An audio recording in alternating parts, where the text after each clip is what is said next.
Assalamualaikum warahmatullahi wabarakatuh. Alhamdulillah wassalatu wassalamu ala Rasulillah wa ala alihi wa sahbihi wa man tabi'ahu wa man nasarahu wa wala. Pertamanya, syukur kepada Allah Subhanahu wa taala dengan limpahan kurnia dan rahmatnya pada kesempatan yang berbahagia ini dapat sama-sama kita berada dalam perkongsian kita pengurusan emosi ya. Dan pada malam ini ada satu penampilan yang istimewa, iaitu tetamu kita. Saya akan kenalkan sebentar lagi insya-Allah. Tapi sebelum tu insya-Allah kita mulakan dengan Asma'un Nabi iaitu selawat dan juga nama-nama Nabi sallallahu alaihi wasallam, sebab 201 nama-nama Nabi sallallahu alaihi wasallam, dan mudah-mudahan maknanya memberi kebaikan kepada kita insya-Allah. So kita mulakan dengan Asma'un Nabi insya-Allah. Allahumma salli wa sallim wa barik alaihi. Allahumma salli wa sallim ala Sayyidina Muhammadin wa ala alihi wa sahbihi al-murtada wa ala ummatihi al-mujtaba. Allahumma salli wa sallim ala Sayyidina Muhammadin al-Mustafa Muhammad Ahmad Hamid Mahmud Ahyad Wahid Mahin Hashir Aqib Taha Yasin Tahir Mutahhar Tayyib Sayyid Rasul Nabi Rasul Rahmah Kutham Jami' Muktaf Mukafi Rasul Malahim Rasul Rahah Kamil Iklil Muddathir Muzamil Abdullah Habibullah Safiyullah Najiyullah Kalimullah Khatimul Rusul Khatimul Anbiya Muhi Munji Muzakir Nasir Mansur Nabiyyu Rahmah Nabiyyu Taubah Harisun alaikum ma'lum syahir syahid Syahid mashhud bashir mubashir nadhir. Allahumma salli wa sallim ala Sayyidina Muhammadin wa ala alihi wa sahbihi al-murtada wa ala ummatihi al-mujtaba. Allahumma salli wa sallim ala Sayyidina Muhammadin al-Mustafa Khatibul Umami Alamul Huda Kashiful Kurabi Rafi'ur Rutabi Izzul Arabi Sahibul Faraji Asma'un Nabi Sallu alaihi wa ala alihi wa ashabihi. Allahumma salli wa sallim wa barik alaihi. Jadi alhamdulillah, syukur kepada Allah Subhanahu wa taala dengan limpahan kurnia dan rahmatnya kita bersama-sama dalam perkongsian kita pada malam ini, iaitu pengurusan emosi ya. Dan pada malam ini alhamdulillah maksudnya kita akan kongsikan pengurusan emosi daripada sudut perhubungan antara suami dan isteri, sebab perhubungan antara suami dan isteri antaranya adalah penyebab ataupun penyumbang juga kalau tak kena cara dia sebagai yang akan menjadikan emosi kita rasa tidak tenang dan tenteram. Jadi malam ni insya-Allah saya akan bersama yang berbahagia Datin Syarifah Anisah binti Tan Sri Datuk Profesor Dr. Said Agil Barakbah, seorang rujukan pakar herba dan juga kesihatan perubatan Melayu dan juga pengasas kepada Nona Rogai. Jadi maknanya beliau banyak juga menulis dan buku yang diterbitkan oleh beberapa universiti. Jadi kita boleh sebut sebagai walking encyclopedia dalam perkara-perkara berkaitan dengan perubatan Melayu dan juga kesihatan dan sebagainya. So insyaAllah nanti kita akan bersama-sama dengan dia. Kita menunggu untuk maknanya dia ataupun beliau untuk bersama-sama dengan kita insyaAllah. Jadi ibu-ibu, kakak-kakak, tuan-tuan, muslimin dan muslim rahmatullah sekalian, sebelum maknanya kita menanti Datin, kita cuba cek dulu kita punya ni line okey ke tak okey. Okey, so tolong boleh bagi feedback line dan kita okey tak okey. Okey di sini ya. Okey insyaallah lain okey, alhamdulillah. Dan kita okey. So jadi pada malam ni insya-Allah kita akan kongsikan perkara yang menarik. Assalamualaikum Datin. Waalaikumsalam Ustaz. Bagus, alhamdulillah. Sihat Alhamdulillah. Baik alhamdulillah. Pertama terima kasih luangkan masa bersama saya pada malam berbahagia ni. So kita nak kongsikan mengenai pengurusan emosi daripada sudut kesihatan dalaman ya. Jadi mana mungkin alhamdulillah, syukur Allah SWT. Saya sekali lagi saya perkenalkan bersama saya adalah Datin Sharifah Anisah binti Tan Sri Datuk Profesor Dr. Syed Agil Barakbah yang merupakan pengasas Menona Rogai dan juga maknanya rujukan kepada herba dan perubatan Melayu antaranya di Malaysia ni yang masyhur insya-Allah. So ini maknanya mungkin sebagai mukadimah dia Datin boleh kongsikan pengalaman Datin daripada sudut mengendalikan spa perubatan Melayu ni, bagaimana ada orang yang sakit bentuk-bentuk dalaman ni yang mengganggu ataupun sehingga mengganggu masalah emosi dia. Jadi maknanya mungkin punca daripada sudut maknanya kesihatan dalaman ni. Mungkin silakan Datin. Silakan. Terima kasih Ustaz. Inilah Ustaz, saya bersyukur kepada Allah yang saya dapat berbincang dengan Ustaz. Baik. Tadi saya dengar Ustaz baca selawat tadi tu, sangat tersentuh perasaan, sedap sangat tadi. Tapi selawat tu yang dapat mengatasi banyak emosi problem. Masya Allah. Ini Ustaz kena share, Ustaz kena kongsi dengan ramai peminat Ustaz. Berkongsi selawat tu kerana itu adalah satu-satunya untuk mengatasi emosi. Itu boleh mengubati. Jadi tentang Ustaz tanya saya pengalaman saya selama 50 tahun Ustaz. Saya ni bersama dengan masyarakat lah kita katakan. Jadi terutama sekali masyarakat wanita lah. Baik. Jadi masyarakat wanita, jadi orang perempuan yang ada masalah yang datang jumpa saya. Ada juga laki-laki pun datang juga. Tapi saya ni banyak dengan wanita yang datang bercerita dengan saya. Yang laki-laki datang cerita tentang nak minta tolong tentang isteri. Pun ada begitu. Jadi Ustaz, emosi yang kita nak cerita tentang wanita ni, kebanyakan ni masalah yang datang pada saya ni, banyak sakit ni dalam pantang bersalin, lepas pantang bersalin, dan ada juga emosi yang tentang hal rumah tangga, pergaduhan di antara suami isteri, ada juga yang datang jumpa saya. Jadi kalau tentang jadi kita nak berbagi emosi ni cara mana? Adakah cara hal rumah tangga? Satu, masalah emosi yang boleh menjadi satu penyakit lah kita katakan. Satu lagi perkara emosi yang boleh bawa kepada penyakit adalah kerana langgar pantang. Kan dalam pantang bersalin boleh jadi emosi, kita panggil kalau dalam pantang kita kata angin morian. Angin morian. Tetapi bila dah orang tak bersalin ke, tak ada apa hal, bukan berkait dengan bersalin, kita tak panggil pula morian benda tu kan. Kita panggil masalah depression ataupun murung.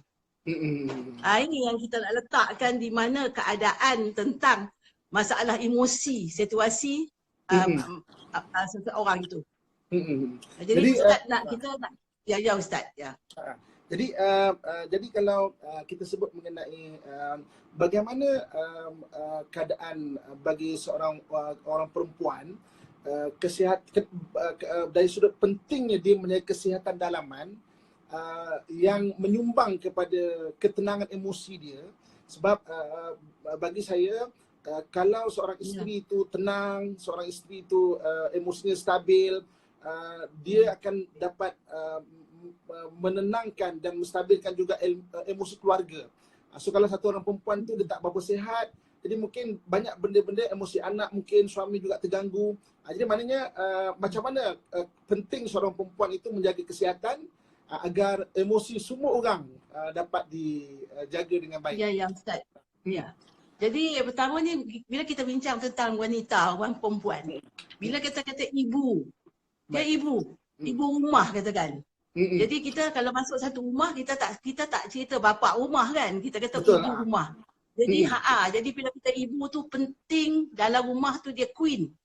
Queen bukan queen control ke, queen untuk menyusahkan, tidak. Tapi ibu tu penting kerana dia tu apa untuk segalanya dia kena tahu dalam rumah tangga dia. Jadi kalau ikut hukum Islam kita, wanita ni perlu menjaga hal rumah tangga. Pemakanan, kesihatan suami, kesihatan anak-anak. Jadi suami cari rezeki. Itu cara dulu. Sekarang ni suami isteri cari rezeki kan, sama-sama berpakat. Jadi sekarang ni dalam rumah tangga yang saya dapat tahulah, dia orang cerita dengan saya lah pergaduhan ni. Kurang kefahaman. Suami isteri ni. Satu, kita tak boleh tuduh isteri salah ke, suami salah ke, tepuk tangan. Orang kata sebelah tak berbunyi kan.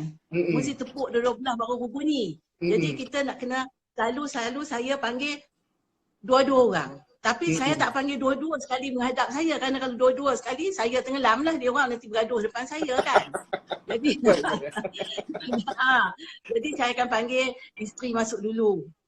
Kalau suami masuk dulu cerita dengan saya dengar suami cakap dulu. Lepas tu saya minta suami keluar, isteri masuk bercakap. Dari situ saya akan soal mendalam tentang perihal kenapa dia orang jadi ada pergaduhan. Tetapi yang pertama sekali Ustaz yang saya tahu dalam gaduh dalam rumah tangga ni tentang apa? Rezeki, wang. Tentang tak cukup wang ini tentang selalu because of money lah, katakan. Senang cakap orang putih, because of money lah dia katakan. Jadi inilah yang saya katakan, bila dah kita berjanji, kita dah nak bersatu, kita dah berumah tangga, kita kena sama-sama faham lah Ustaz kan. Kerana sama-sama bertolak ansur lah, tengok berpakat.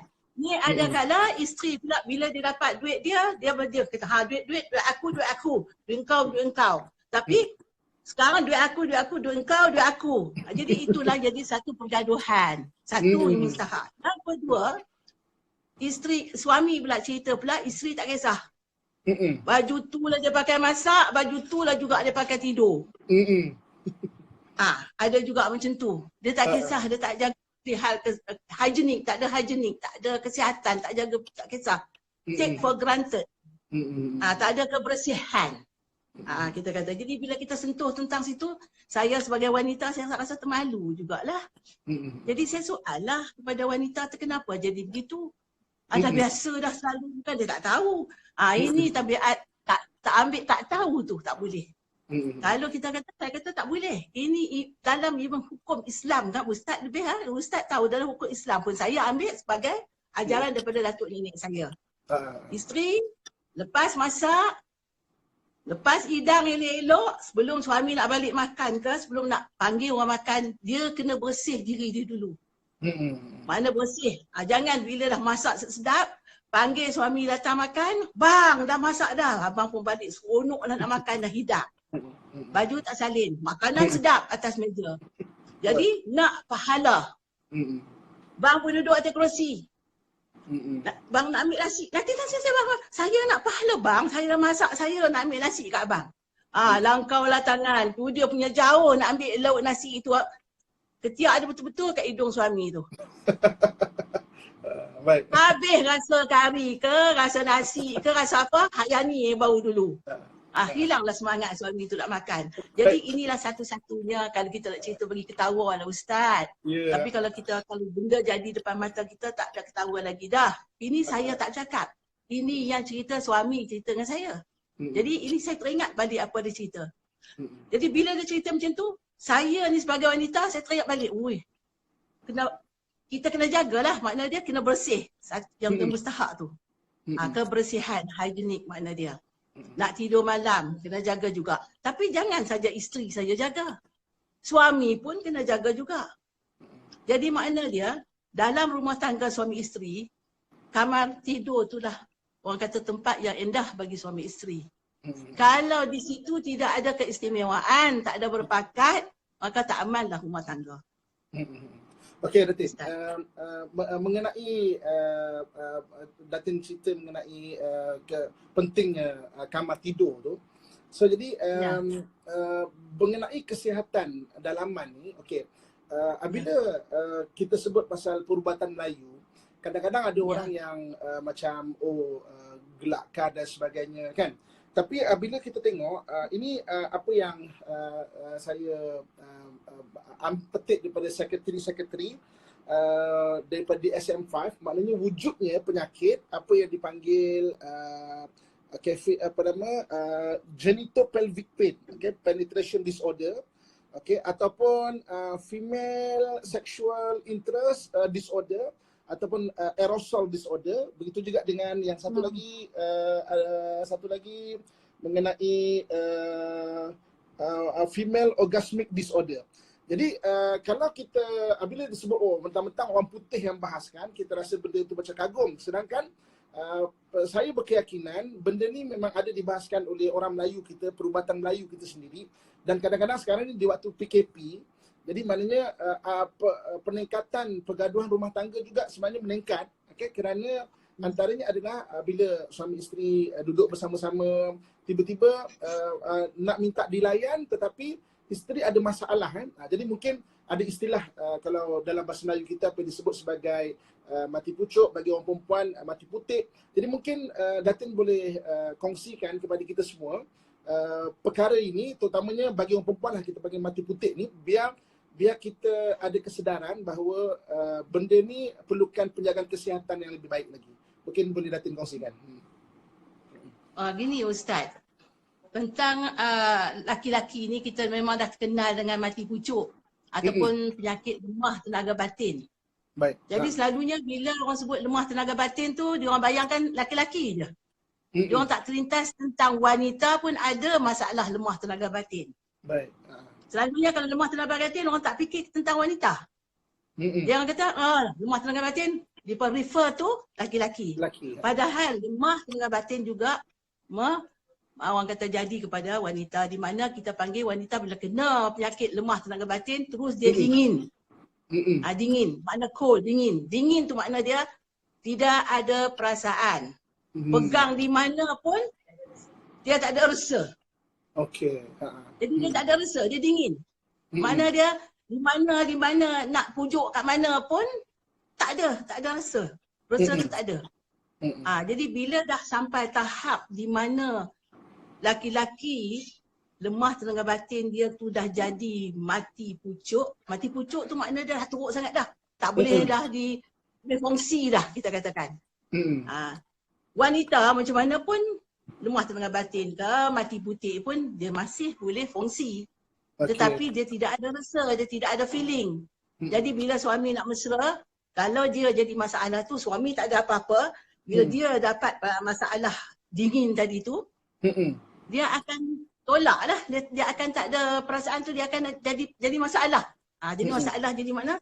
Suami akan rasa bila tidur dengan isteri, bersama dengan isteri yang ada dingin, suami akan rasa tidak ada orang kata apa? Berakhir tu tak ada. Orang kata hilang. Rasa macam apa ni? Rasa tak ada. Ini. Jadi bila sampai ke orang kata di mana dia orang katakan mati putih. Bila dah mati putik tu dingin tu dah teruk sangat dah. Mm-mm. Jadi mati putik wanita tu apa dia yang dikatakan mati putik tu, Ustaz? Jadi tentulah dia orang nak tanya apa tu mati putik. Ya. Jadi Laki-laki maknanya mati putik. kalau Datin boleh kongsikan, sebab kadang-kadang di ketika PKP ni, maknanya kita tak ada kawan lain melainkan antara suami, isteri, anak-anak kita yang ada sekeliling kita.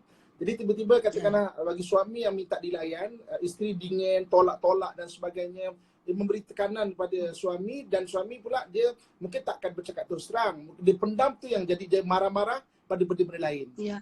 Begitu juga dengan isteri juga begitu. Jadi mungkin Datin boleh kongsikan lebih lanjut lagi mengenai benda ni, mungkin punca dia, dan mungkin macam mana keadaan ni boleh berlaku, dan macam mana cara mengatasi dan ubat dia.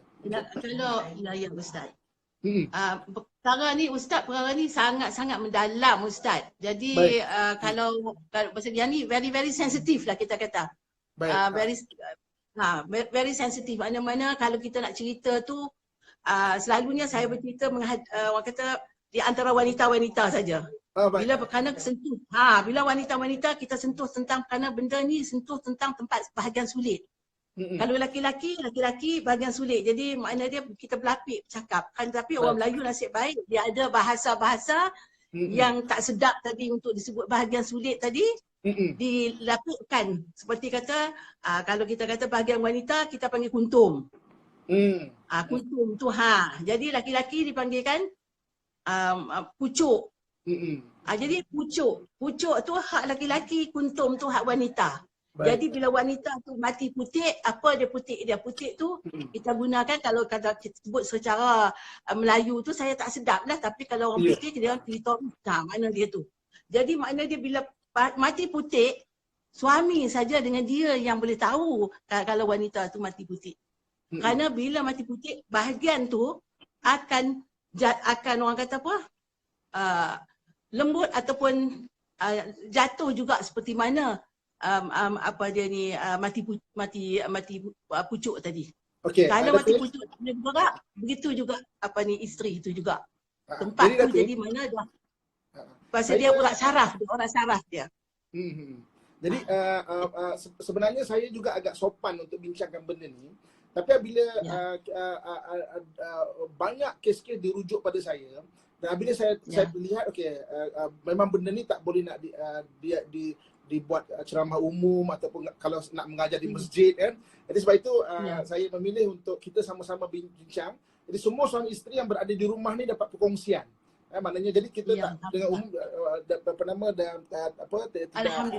Alhamdulillah. So jadi maknanya itu yang mereka banyak bertanya ni, maknanya lebih dalam lagi. Dan saya sebagai pengamal undang-undang syariah ataupun hukum syar'i di Malaysia ni juga, sebab tu sekarang ni juga banyak orang merujuk pada saya permasalahan ini. Jadi sebab tu bila saya nak bicara mengenai lelaki, mungkin maknanya saya boleh bicarakan. Tapi bila nak bicara pasal perempuan, sebab itu saya rasa maknanya Datin lebih maknanya boleh lagi untuk bicarakan, dan mungkin ramai lagi orang nak lebih tahu. Silakan Datin, silakan. Ya Ustaz. Jadi memang perkara ni very important, mustahak Ustaz. Pasal saya dah orang kata banyak sangat datang pada saya dengan masalah ni. Jadi saya tolong dengan saya alhamdulillah saya dapat menolong banyak. Orang kita melampungkan perkahwinan, bagi elok balik semua tu cara-cara yang elok kan. Jadi bagi peterang kat dia orang. Panggil suami isteri, kita terangkan kenapa, di mana yang disilapnya. Jadi kalau silapnya kerana isteri ni dingin, suami kena faham macam mana nak mengatasi dia. Kalau kita ikut nak cerita tentang macam dingin ni macam mana ni, panjang cerita dia Ustaz. Jadi kita sekarang ni jadi makna dia, kalaulah seorang suami tu, orang laki-laki pantang larang dia supaya dia tidak jadi masalah mati pucuk. Itu mustahak. Sekarang orang tak ada cerita. Kalau dulu bila nak kahwin Ustaz, orang dulu Melayu kita dulu, bangsa lain pun begitu juga. Dia jaga. Orang Melayu dulu bila nak kahwin, pengantin laki-laki dia dah bagi orang yang bijak, orang yang selalu orang tua-tua, dia dah ajar cara ilmu kahwin tadi. Macam mana nak jaga ilmu kahwin tu, dah diajar dah, supaya tidak jadi masalah mati pucuk. Itu important, kerana itu kegagahan seorang lelaki. Dan wanita pula, pengantin perempuan pula dia bagi pula orang perempuan nasihat supaya jaga supaya jangan jadi dingin, supaya bila suami nak tak mau bergaduh, tak nak lah, tak larat lah, penat lah, apalah abang ni gini. Jadi satu tak aman dalam rumah tangga.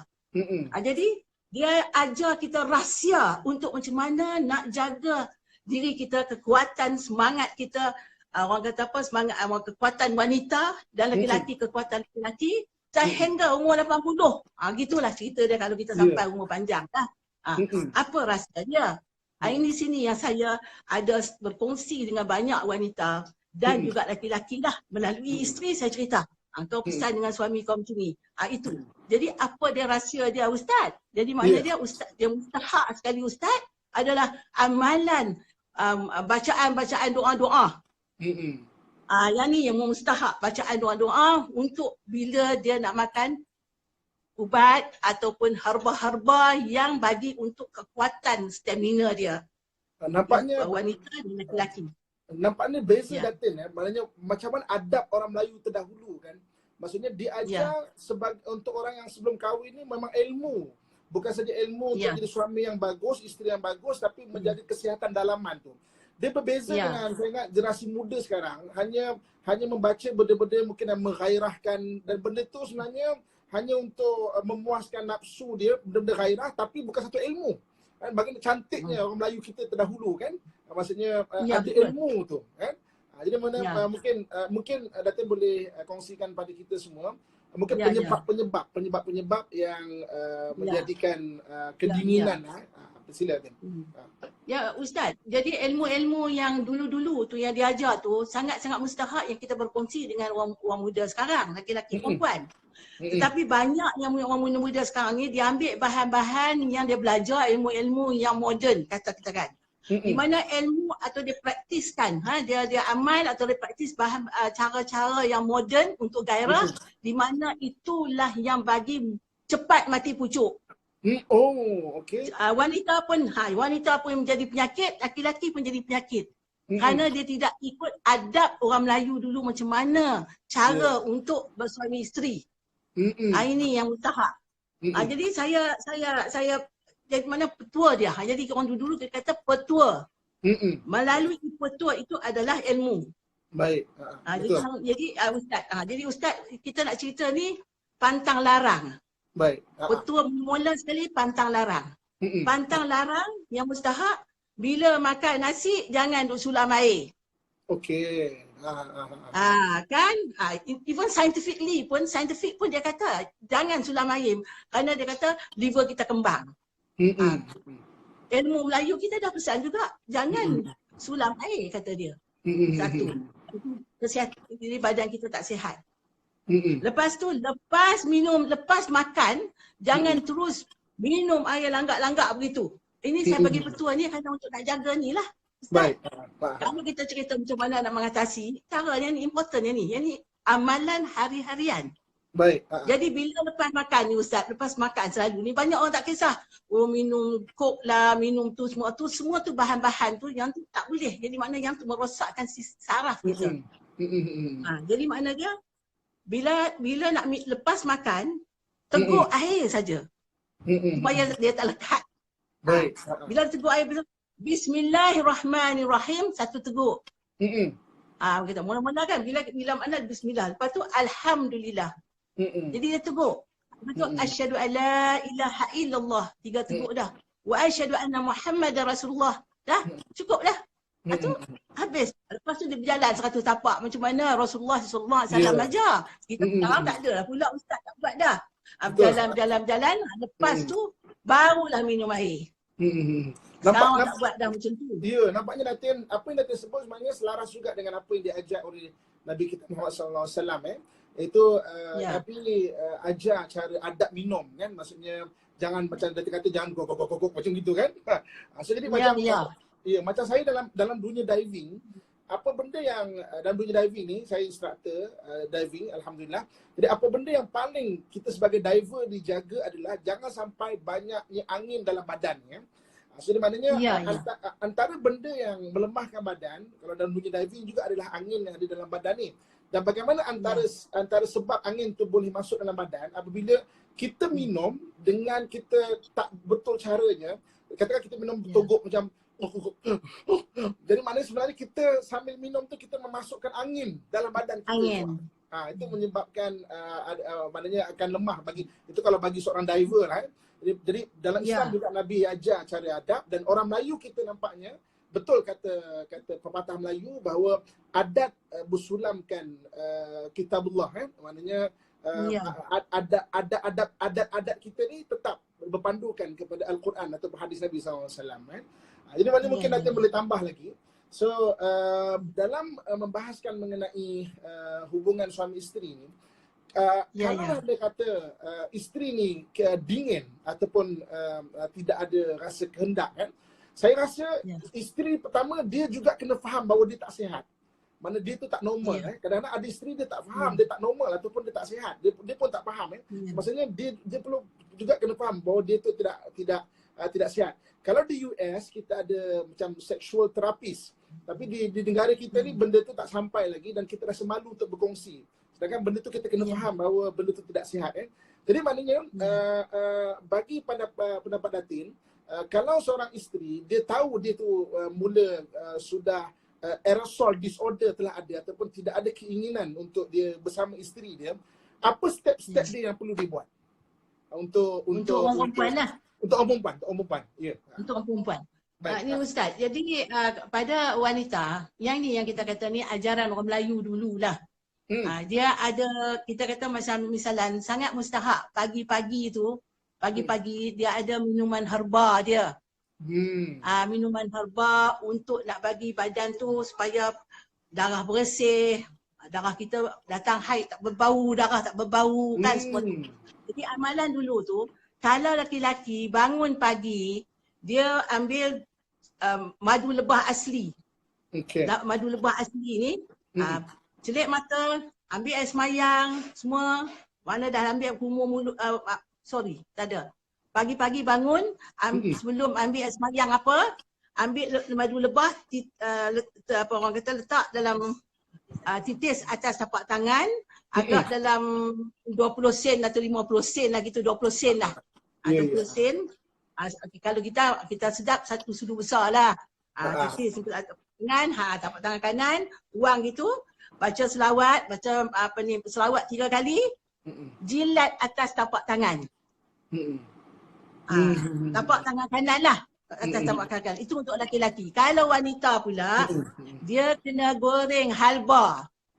Halba Halba, biji halba tu dia mesin bagi jadi serbuk. Jadi makna dia jadi serbuk. Lepas tu batu saudah jadi serbuk. Lepas tu campur batu saudah dengan halba sekali, masukkan dalam bekas. Jadi bila dia titik madu lebah atas tapak tangan, dia ambil serbuk tu, dia jemput saja. Bukan banyak, sejemput dengan jari dia tu gitu. Macam kalau orang perempuan, dia guna ibu jari dengan jari manis. Okey. Ambil begini je. Itu saja. Lepas tu tabur secubit. Tabur atas madu lebah tadi, selawat 3 kali, jilat tapak tangan tadi, masuk dalam mulut. Tapi jangan telan, kumur dulu. Kan kita ada air pagi, air liur tu, kumur, pelan. Itu dapat menolong untuk wanita. Tenaga untuk kesihatan wanita. Jadi maknanya itu cara satulah. Lagi satu untuk wanita, dia ada exercise kemutan. Okey. Jadi wanita ni kalau duduk di mana pun, orang dulu lah, dia tak duduk diam tau. Dia duduk di mana, dia akan bergerak dia punya bahagian sulit dia tu. Macam kita tahan nak buang air besar. Ataupun kita tahan nak buang air kencing kita kan. Ni saya dia kata nak, kita terasa nak buang air kencing. Kalau sekarang ni saya nak kencing tak boleh ni, saya tengah cakap dengan ustaz ni macam mana kan. Air kecil lah, kita air kecil. Ni saya tengah cakap dengan ustaz, saya tak boleh buang air kecil ni, saya tak tahan. Tapi saya duduk senyum saja, di situ saya akan bergerak.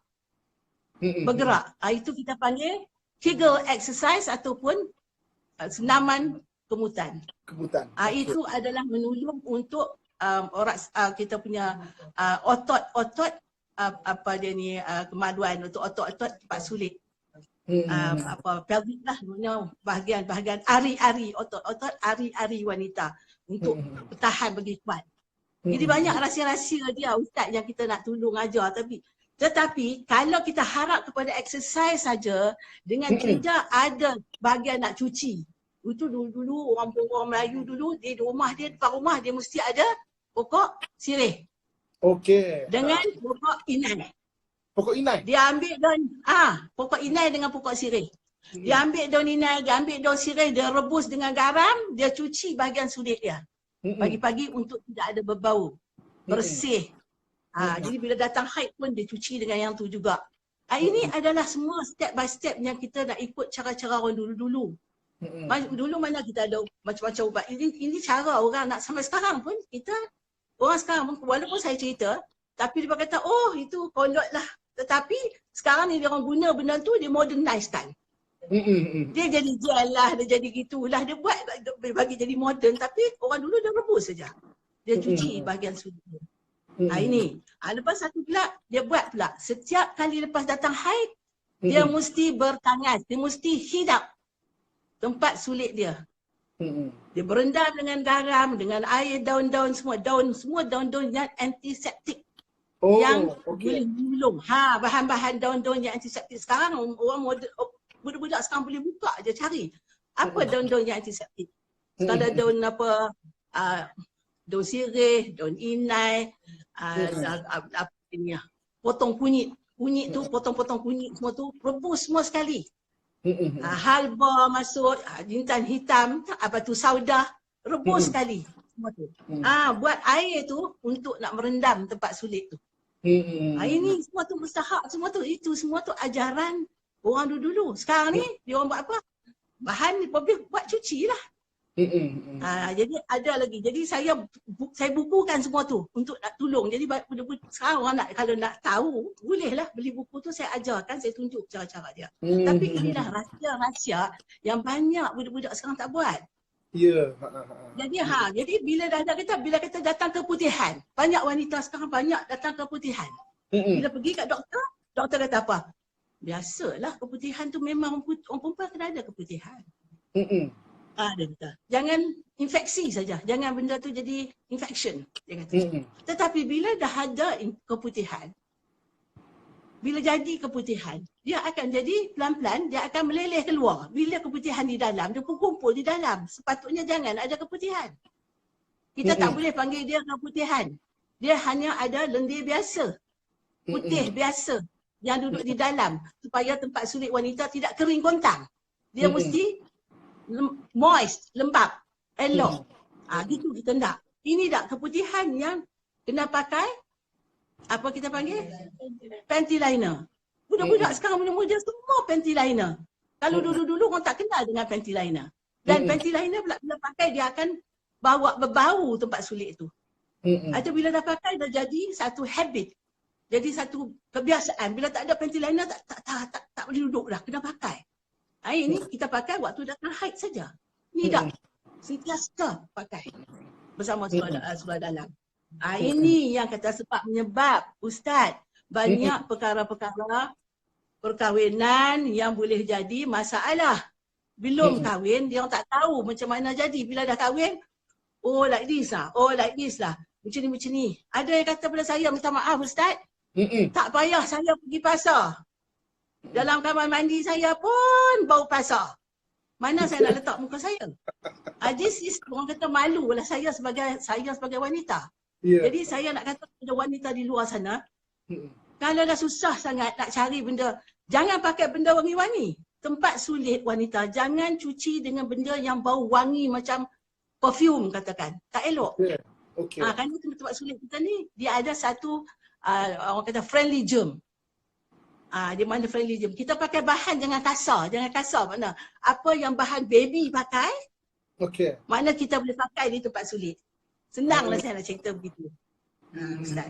Jadi banyak lagi Ustaz nak cerita dia tentang nak penjagaan ni. Jadi bila dah kata kena jaga pemakanan, kena jaga senaman, kena jaga cuci bahagian sulit, kena jaga bahagian seluruh badan kita jangan berbau. Makna jaga bahagian kita. Orang perempuan ni maklumlah, saya bila ceramah saya kata wanita ada 2 mulut. Satu mulut yang kita bercakap ni, satu mulut yang tidak nampak, yang tersembunyi bila kahwin hanya suami tahu. Jadi makna kena jagalah. Kalau macam sini kita nak jaga mulut sikit. Kita kena brush, kita kena berus gigi, kita kena gumur mulut supaya bila kita bercakap tak berbau kan. Jadi yang berus lidah kita kan selalu lekat-lekat. Bahan-bahan makan kalau kita tak berus pun dia boleh keluar bau. Jadi macam mana kita jaga mulut kita tu jangan berbau. Jadi hak tempat sulit pun adalah satu mulut di mana kita juga kena bersihkan. Kerana itu bila saya ceramah, bila wanita yang kahwin mesti ruang. Dia kata dia kahwin 4 anak tak pernah ruang. Saya kata macam mana semayang? Ini ustaz kena ceramah kat dia orang juga. Ruang makna dia apa yang dia simpan di dalam tu. Kalau laki-laki dia berdehem, dia keluar. Wanita nak berdehem, macam mana apa yang nak keluar berdehem? Jadi nak kena ruang dengan jari untuk nak keluarkan bahan yang dah tertinggal di dalam. Meruang nama dia. Meruang. Jadi kalau saya kata belajar meruang. Kita mati pun mana sebelum nak ke bumi, dia mandi kita, dia meruang semua juga. Dia meruang. Jadi menunjukkan meruang tu sangat mustahak di dalam hidup kita. Ini. Jadi kalau tak meruang ustaz, dia simpan, benda tu jadi infection. Jadi masalah penyakit lah. Jadi nanti dia keluar keputihan, dia jadi gatal-gatal, dia jadi tempat. Kerana itu saya kata, bila sebelum nak jadi benda tu, gunalah sirih-sirih yang rebus tadi, segala bahan-bahan antiseptik tadi untuk nak garam. Kalau susah sangat, rebus garam pun tak apalah cuci tempat sulit kita. Doktor pun kata garam is good untuk nak cuci tempat sulit. Jangan biarkan macam tu saja. Ini yang kita kata banyaklah ustaz. Saya ni sampai sekarang ni ustaz, saya bila ceramah, saya kata jangan panggil saya Datin ke, Mak Poh ke apa. Panggil Tok Mama. Saya dah tua. Jadi Tok Mama. Jadi bila Tok Mama cakap, orang tua cakap, dia bising. Tak suara pepek, dia marah. Jadi dia tegur. Jadi bila saya cakap, sampai tak menyawa dah ustaz. Sampai tak, kenapa? Banyak sangat datang pada saya. Bila saya cakap dia degil. Tak ada payahlah, I do this, I do that. Dia tak nak dengar kita cakap. Atau bila dah kena cerai, dia menangis, dia tuduh husband salah. Saya pun marah juga, husband you have to understand. Kita suami isteri, kita kena berpakat. Bila tak sesuai, tengok apa kesalahan isteri. Baru kita boleh finalize, baru kita boleh berbincang. Takkan kerana tu saja, kerana tak nak tidur sekali. Takkan kerana tak mau tidur sekali dah nak cerai kan. Mana pelan-pelan kan tengok kenapa isteri kita ni sakit apa. Kenapa dia jadi begitu. Kenapa dia tak nak selalunya okey. Tiba-tiba sekarang ni dia jadi macam tu. Ini yang katakan penyakit dingin. Dia kacau hormon wanita. Dia kacau hormon wanita. Bila hormon terganggu, masalahlah wanita. Moronglah dia. Ini yang kita kata kita nak kena jaga keadaan kesihatan wanita. Sama juga lelaki pun ada hormon dia orang juga. Jangan dulu kalau ada andropause tu tunggu dah tua baru. Sekarang ni muda-muda ada andropause. Tak kerana pemakanan ustaz. Okey. Jadi dalam buku psikologi istilah dia dipanggil erectile disorder, batu maknanya benda tu darah tak masuk dengan bagus ataupun masuk dengan keluar balik. Jadi tidak ada satu kekuatan untuk bersama dengan isteri tu. Jadi kalau bab pemakanan ni Datin, apa nasihat Datin untuk orang lelaki mengenai ini? Jadi orang untuk laki-laki ni yang saya faham secara Melayu lah, selalu apabila selepas tidur bersama dengan isteri, sama-sama suami isteri lah, dia mesti ada senaman. Jadi kita panggil senaman tua. Kalau dulu senaman tua, tetapi kalau secara orang bangsa India, dia panggil yoga. Yoga, dia orang buat senaman untuk sexual exercise dia panggil. Jadi yang ni khas untuk orang lelaki dan perempuan untuk bagi kekuatan bahagian saraf atau bahagian otot kemaluan laki-laki dan perempuan. Jadi kita orang lelaki pun boleh juga di mana duduk sila, lutut dengan tumit dengan tumit bertemu. Ini ada syarat dia, kena belajar yang tu Ustaz, yang tu ada. Kerana ada dia punya syarat untuk exercise selepas bersatu. Selepas tidur tu, orang lelaki tak boleh terus masuk bilik air cuci dengan air sejuk. Okey. Kan lepas dia dah bersatu dengan isteri dia terus masuk bilik air, buang air kecil, dia terus nak cuci dengan air sejuk, tak boleh. Tunggu dulu, sekejap dulu, agak-agak dalam 5 minit gitu, jangan dengan tergempar tak boleh.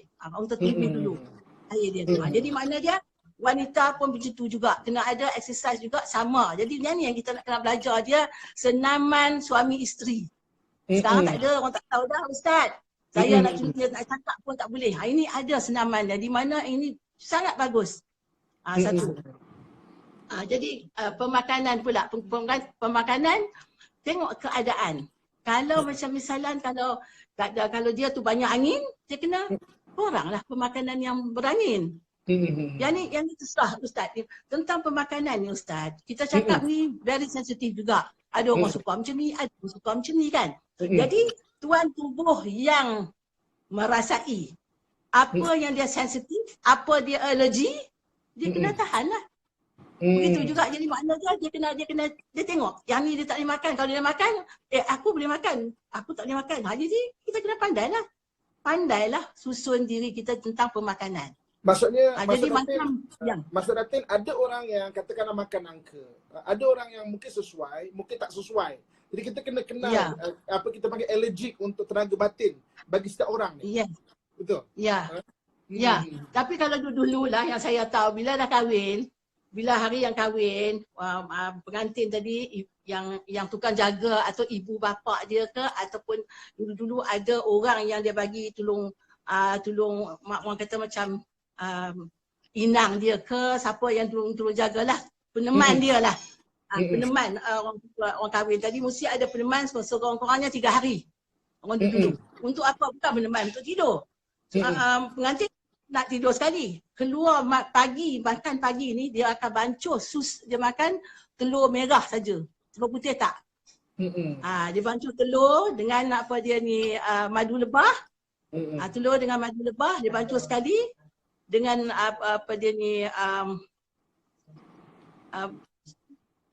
buah pelaga tau. Sebut.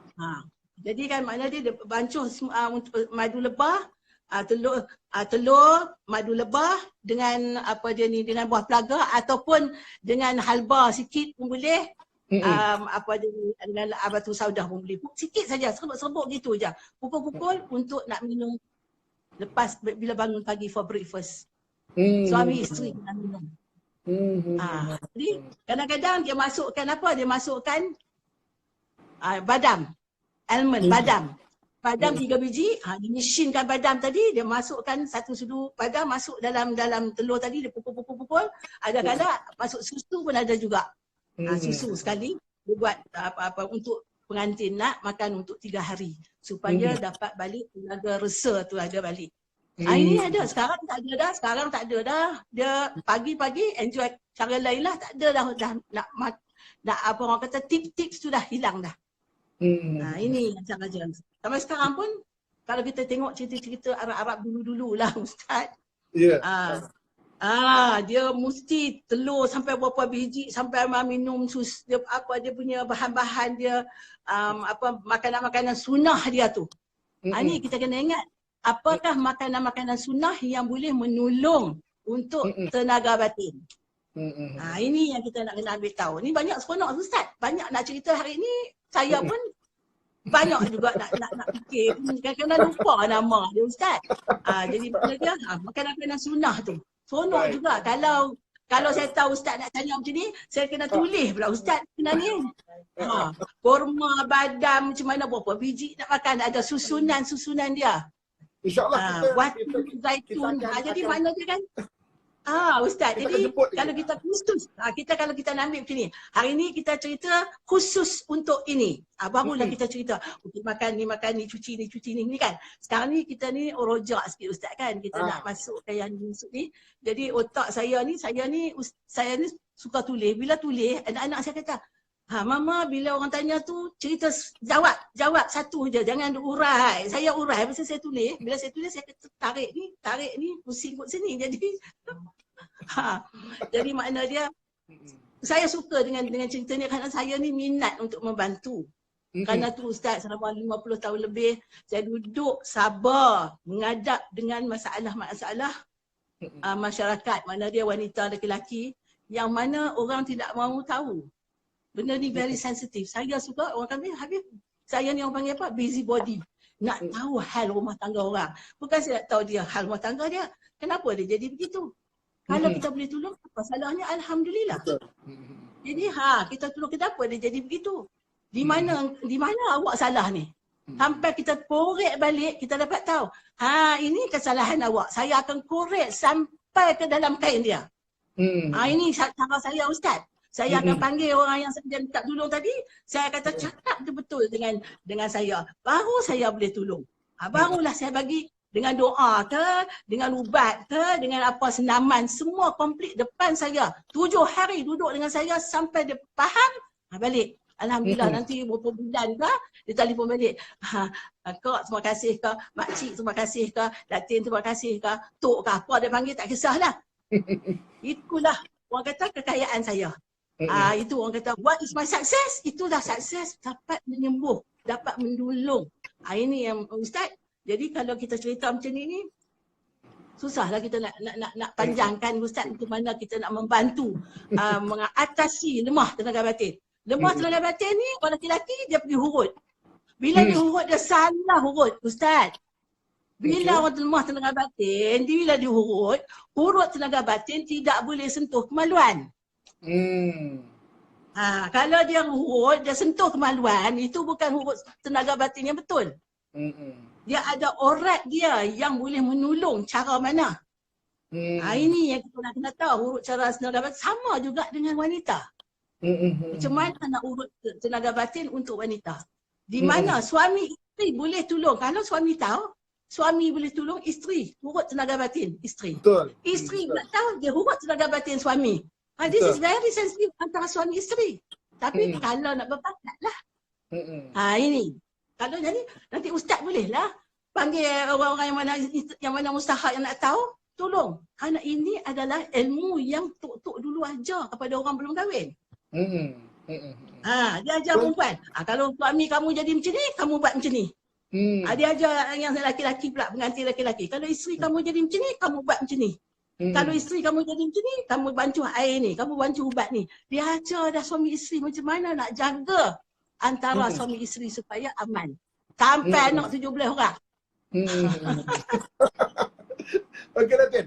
Ada yang saya fahamkan, Datin banyak menulis buku dan banyak perubatan Melayu kan. Dan buku-buku Datin ada yang diterbitkan oleh universiti. Maksudnya satu pengiktirafan daripada dunia akademik mengenai ilmu perubatan yang Datin tulis. Jadi maknanya mungkin Datin boleh kongsikan beberapa buku yang Datin tulis dan mungkin nanti ada orang follower kita yang mungkin nak cari buku tu sebagai untuk panduan-panduan atau ilmu untuk meningkatkan ilmu mereka dalam kesihatan dalaman ni. Mungkin Datin boleh kongsi. Alhamdulillah Ustaz. Saya yang masa saya tulis bila saya nak tulis buku, dulu yang saya mula buat tu adalah buku yang simple-simple untuk masalah penyakit, macam penyakit-penyakit sengugut, macam mana nak mengatasi apa dia ni, keputihan, semua tu saya buat buku-buku leaflet yang kecil-kecil.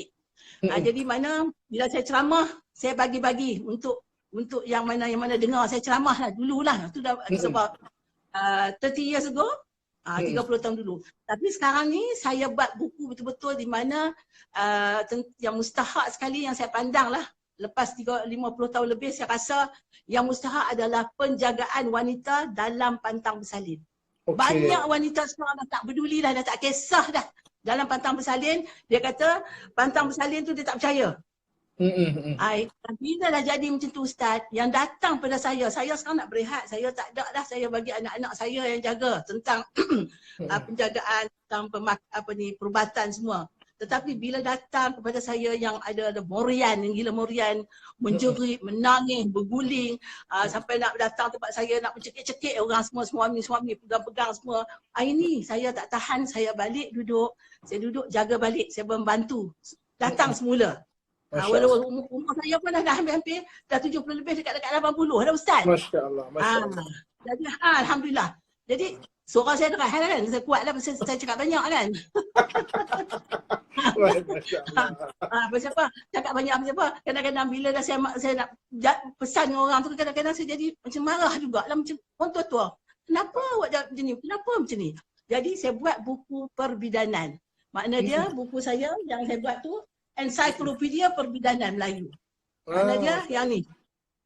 Ini saya dapat. Yang ni saya buat buku ni dah 2 kali lah, dah dah 2 kali.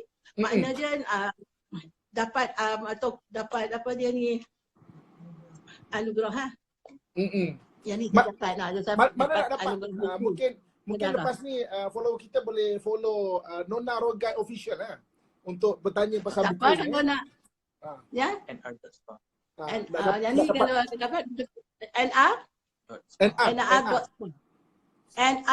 nr.spa IG nr.spa. Ya. Ini ada lagi buku-buku yang yang satu lagi, yang ni buku ni banyak yang buat jadi rojokan untuk budak-budak nak ambil thesis, exam di universiti semua. Yang satu lagi saya buat dalam buku adab. Ada satu buku lagi adab adalah adab dalam pantang bersalin, adalah soal jawab kepada anak-anak muda sekarang. Ini kenapa jangan tanya banyak sangat. Kenapa nak pantang main 44 hari? Kenapa, apa itu darah morian? Apa itu darah nifas? Jadi dia orang tak faham langsung. Jadi mana soalan-soalan dia tanya tu banyak, kenapa nak kena hurut, kenapa nak kena tungku. Jadi di sini saya bagi orang kata buku tu all sold out. Masya Allah. Buku tu all sold out. Pasal apa? Pasal banyak budak-budak muda dia nak tahu soal jawab dalam tu. Jadi saya bagi juga bila duduk luar negara, dia tak tahu nak cari ubat. Saya ajar dia macam mana nak buat minyak, macam mana nak buat ubat dalam buku tu. Masya Jadi Allah. supaya di luar negeri dia ada bantuan. Kerana banyak budak-budak muda yang datang pada saya Ustaz, yang balik pada luar negara, nangis-nangis datang pada saya, sakit dia seram, sejuk lah, masalah. Ni meriah lah, orang kata angin dia tu dah masuk dalam badan. Tak apa kata tak jaga badan gini tak ada. Sama, dia datang balik. Saya tak tahu, saya tak dapat makan gini-gini. Jadi ini buku adab dia ni.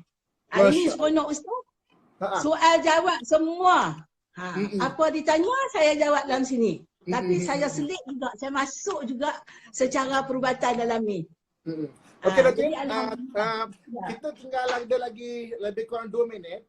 So jadi maknanya saya mengucapkan terima kasih banyak kepada Datin ataupun Tok Mama. Boleh saya panggil sebagai Tok Mama, panggil Tok Mama. Senang. Tok Mama. Saya puas panggil Tok Mama. Terima kasih. Awak saya suka panggil Tok Mama. Dok pun panggil Tok Mama, dah tok pun kan. Saya pun ada, bukan cucu saya ada cicit pun. Insya-Allah. So jadi bagi follow-follower sekalian, terima kasih bersama-sama perkongsian kita pada malam ini. Insya-Allah Tok Mama kita akan sama-sama dalam siri-siri yang berikutnya. Perkongsian yang sangat bagus, maknanya untuk penjagaan kesihatan dan kaitan dengan emosi. Sebab tak ramai orang membincangkan benda sekarang ni. So jadi maknanya terima kasih banyak saya ucapkan, dan mudah-mudahan Allah SWT beri kesihatan dan panjang umur untuk Tok Mama dan keluarga semua. Dan insyaAllah kita akhiri dengan doa insyaAllah. A'udzubillahi minasyaitonirrajim. Bismillahirrahmanirrahim. Alhamdulillahirabbil alamin wassalatu wassalamu ala asyrafil anbiya wal mursalin wa ala alihi washabbihi ajmain. Ya Allah ya Tuhan, kami kurniakan manfaat kepada apa yang kami pelajari pada malam ini ya Allah. Allahumma rabbana atina fid dunya hasanatan wa fil akhirati hasanatan wa qina adzabannar wa adkhilnal jannata ma'al abrar wa sallallahu ala sayyidina maulana Muhammad wa ala alihi washabbihi ajmain walhamdulillahi rabbil alamin. Taqabbalallahu taqabbalallahu minkum. Minkum Minna wa minkum ya taqabbal ya Karim. karim. Terima kasih sekali lagi Tok Mama. Terima kasih kepada semua follower InsyaAllah kita jumpa lagi. Cerita panjang lagi, cerita yang lain pula. InsyaAllah. Ustaz soal saya jawab lah Ustaz. InsyaAllah. Minta dia orang yang mana nak tahu banyak soalan-soalan yang bagi Boleh, more interesting. Alhamdulillah. Terima kasih Okey, Ustaz. alhamdulillah. Sekian. Assalamualaikum. Assalamualaikum warahmatullahi wabarakatuh. Bye bye semua. Assalamualaikum.